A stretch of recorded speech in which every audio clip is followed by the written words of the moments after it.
scheme na common practice ng police, wherein yung dito lang talaga nangyari ito, but not hindi talaga, hindi masyadong common, but depende na palit ulo, wherein ikaw nahuli kita, may drugs user ka. Ngayon, palit ulo, ilaglag mo yung sino yung supplier mo o sino yung drug lord na nasa taas. Kung masabi mo yan, palalayain. Hindi naman actually papalayain, depende na kung for a lesser offense, imbes na ang kaso yung section, section yung pusing? Imbes na section 5 yung pusing, yung selling, ang magiging section 11 na lang, possession, mere possession. So, for a lighter offense,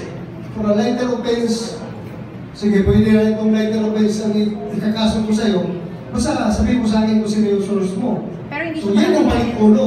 Hindi siya palalayain in return or in exchange hindi to naman. higher, lesser offense lang. Yung possession ng drugs. Depende kung hindi aabot sa amount na mababa na amount, pwede siya mag-bail ban, pwede siya makalabas. Tapos yan, sir, legal yan. That's a legal thing to do. Yung dinidescribe mo na version ng palit-ulo. Nasa batas naman eh. Talaga doon. Section 10, Section 5, pero okay naman yun.